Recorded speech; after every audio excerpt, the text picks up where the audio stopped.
CJ Flyer back with another YouTube video. In today's video, we are going to go over how to change and customize your shot meter in NBA 2K25. Even for those of you that played NBA 2K24, things have changed quite a bit, so it's good to get a little bit of a refresh and a tutorial on how to change the shot meter. From the main menu, once you click the back button to bypass this annoying pop-up, you're gonna go over to the right and click on Features. Once in the Options and Features menu, there are going to be two different submenus that you're gonna wanna check out. First of which is in this top row here under Options. You're gonna go to Controller Settings.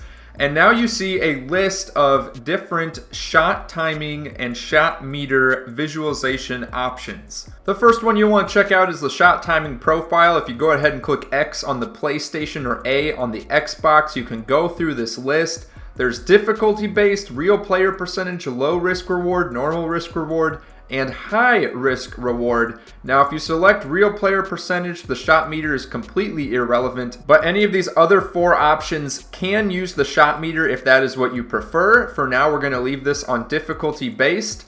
Same with the layup timing profile. If this is set to real player percentage, there won't be a shot meter for your layups or dunks. And also same with the free throw timing. Any setting set to real player percentage and you will no longer have to worry about shot timing or use a shot meter for that type of shot. Next is the shot timing visual cue. This is telling you when you will release the shooting button that you are using, whether it be the square on PlayStation 5, X on Xbox, or if you are using the right stick to shoot the ball. Setting the visual cue to jump or set point will be an earlier release point for your jump shot. Setting it to push or release, you'll hold the button a little bit longer. And the idea is that you're going to be releasing the button at whatever visual cue that you select. So for example, they got a little description there in the top right. Selecting jump, the user should release the button once the player has started their jump on the jump shot. At set point, the user should release the button once the player has reached the set point of their jumper. Push is when the user should release the button as the player begins to push the ball forward in their jump shot animation. And release, the user should release the shooting button as the ball is leaving the fingertips of the player. Generally, I prefer the push or release options. It may vary based on your play style, so go ahead and try it out in the practice mode and learn 2K to see what feels the most comfortable to you. And then for the shot meter input type, choosing whether to use the shot button, which again is the square on PlayStation 5, X on Xbox Series X or S, and then the Pro Stick is the right stick for either console. Generally, I would just suggest for beginners to leave this at the default on the all setting. So let's go ahead and leave the controller settings a menu by clicking circle on the PlayStation 5 or B on the Xbox Series X or S. And now what you're gonna go do is down to the last row under Features, Customize HUD. And what that's going to do when you click on that, you're going to see several different options here for different settings that you can change. The first of which here is the perfect release animation and sound effect. So you can choose whether you only see the perfect release indicator as the user, or if you also see it on your CPU and opponent's jump shots. For the graphic, I like the flame personally, but you can also choose to have a little ball animation as the ball is going into the hoop, as you can see there on the right. You can also change the placement of this graphic to be above the player, to the side of the player, or above the rim. And then lastly, there's a sound effect. There's several sound effects actually that you can choose from. The default one, it's a little bit of a cha-ching noise, like a cash register. Personally, I like the catch fire one. Looking at the next setting, we have the player indicator. This is technically nothing to do with the shot meter, but just to kind of go over it quickly, you can choose to have the circle around the base of your player on or off. That is, of course, the player that you are currently controlling is where you will see that circle. You can also change it to be a basketball symbol, a flame symbol, really anything of your liking. You can change the color of it, you can change the size of it, so a lot of customization there. Now, of course, the shot meter. This is what we want to see. We can choose to have the visibility of the shot meter on or off for jump shots, for layups, and for free throws. Now do keep in mind that if you decided to turn shot timing to real player percentage in that other menu that we were on before in the controller settings, if you have real player percentage on for shots, for layups, or for free throws, this setting is irrelevant because if it's real player percentage, there's not going to be a shot meter anyways. But if you do have the timing turned on, then you can opt to have the shot meter on or off. Now, last year in NBA 2K24, we had a wide variety of different shot meters to choose from. And this year, we have 3. So, a little bit of a step back personally. But there is a little bit of difference in how the shot meter works. So as you can see, there's the arrow graphic. There's this little ring graphic where it starts as a ring, a circle, and it slowly gets smaller and disappears. And then we have this dial that's going counterclockwise that starts as a full circle and goes to nothing. So I've been keeping it at the arrow for now. Mike Wang, the gameplay director at NBA 2K, has stated that the shot meter works differently in NBA 2K25 compared to previous games.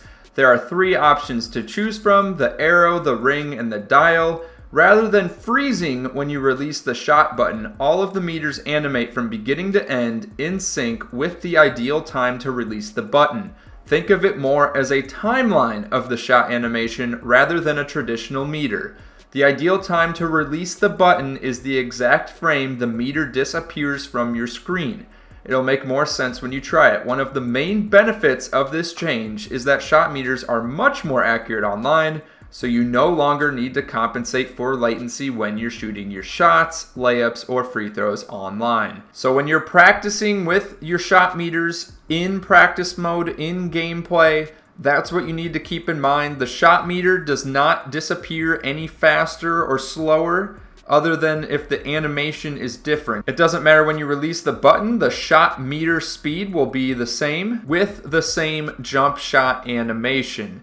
So ideally, you're releasing that button right as the meter is disappearing. And additionally, Mike Wang has also said that if you get a green release, but the ball is bouncing around the rim, that means you hit just the outside of the green zone of hitting a perfect release, and that your timing could still be slightly improved. So it's not really a perfect release, it's a close to perfect release. Now, other changes you can make with the shot meter, you can change the colors here. The default is white, but you could also change it to red, blue, green, all these other different options that are available. You can change the size of the shot meter. Personally, I do think it is a little bit too small at times. So, if you're a beginner, it might be better to change this to a larger size shot meter. Placement, you can put it to the side, you can put it near the player's head, or you can have it below their feet and out of the way of the animation. Now, something else to keep in mind with the shot meter, not only can you change the size of the shot meter, the color, and the type of shot meter, you can also choose whether to have the shot feedback on or off. The default is simple. You get this little text pop-up right next to the player. As you can see, it says excellent for an excellent release. I personally like to have all of the information there. Not only does it tell you your shot timing, it tells you how open the shooter was, it tells you at what range the jump shot was taken, and each of these different pieces of data you can turn on or off. So for example, if you don't care about seeing how far away the shot was taken from the basket, you can go ahead and turn that off. Same with the free throw, chance percentage. Same with the timing. Same with the coverage. We can choose to have that on or off. There's some additional settings here as well, not necessarily related to the shot meter, but I figure I just go over them very quickly. Right here, you have the turbo fatigue meter that appears below the player. You can choose to change the positioning of that to be on the side of the player, above the player.